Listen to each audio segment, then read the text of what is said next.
اور جب تم نے ایک شخص کو قتل کر ڈالا پھر اس میں اختلاف کرنے لگے، تمہاری پوشیدگی کو اللہ تعالیٰ ظاہر کرنے والا تھا۔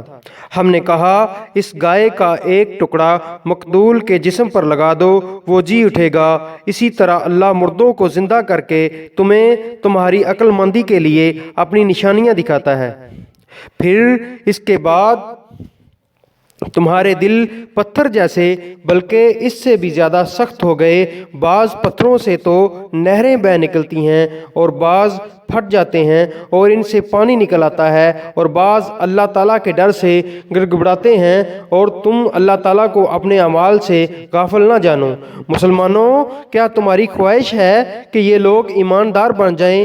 حالانکہ ان میں سے ایسے لوگ بھی ہیں جو کلام اللہ کو سن کر عقل و علم والے ہوتے ہوئے بھی پھر بدل ڈالا کرتے ہیں۔ جب ایمان والوں سے ملتے ہیں تو اپنی ایمانداری ظاہر کرتے ہیں، اور جب آپس میں ملتے ہیں تو کہتے ہیں کہ مسلمانوں کو کیوں وہ باتیں پہنچاتے ہو جو اللہ تعالیٰ نے تمہیں سکھائی ہیں؟ کیا جانتے نہیں یہ تو اللہ تعالیٰ کے پاس تم پر ان کی حجت ہو جائے گی؟ کیا یہ نہیں جانتے کہ اللہ تعالیٰ ان کی پوشیدگی اور ظاہرداری سب کو جانتا ہے؟ ان میں سے بعض ان پڑھ ایسے بھی ہیں جو کتاب کے صرف ظاہری الفاظ کو ہی جانتے ہیں، صرف گمان اور اٹکل پر ہی ہیں۔ ان لوگوں کے لیے ویل ہے جو اپنے ہاتھوں کی لکھی ہوئی کتاب کو اللہ تعالیٰ کی طرف کی کہتے ہیں اور اس طرح دنیا کماتے ہیں۔ ان کے ہاتھوں کی لکھائی کو، ان کی کمائی کو ویل، ہلاکت اور افسوس ہے۔ یہ لوگ کہتے ہیں کہ ہم تو چند روز جہنم میں رہیں گے۔ ان سے کہو کیا تمہارے پاس اللہ تعالیٰ کا کوئی پروانہ ہے؟ اگر ہے تو یقیناً اللہ تعالیٰ اپنے وعدے کا خلاف نہیں کرے گا، ہرگز نہیں، بلکہ تم تو اللہ کے ذمے وہ باتیں لگاتے ہو جنہیں تم نہیں جانتے۔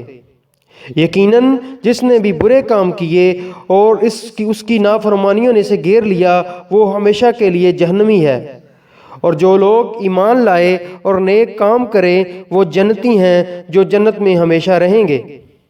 اور جب ہم نے بنی اسرائیل سے وعدہ لیا کہ تم اللہ کے سوا دوسرے کی عبادت نہ کرنا اور ماں باپ کے ساتھ اچھا سلوک کرنا، اسی طرح قربت داروں، یتیموں اور مسکینوں کے ساتھ اور لوگوں کو اچھی باتیں کہنا، نماز قائم رکھنا اور زکوٰۃ دیتے رہا کرنا، لیکن تھوڑے سے لوگوں کے علاوہ تم سب پھر گئے اور منہ موڑ لیا۔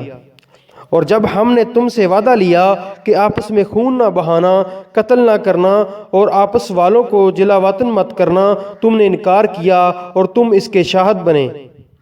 لیکن پھر بھی تم نے آپس میں قتل کیا اور آپس کے ایک فرقے کو جلا وطن بھی کیا، اور گناہ اور زیادتی کے کاموں میں ان کے خلاف دوسرے کی طرفداری کی۔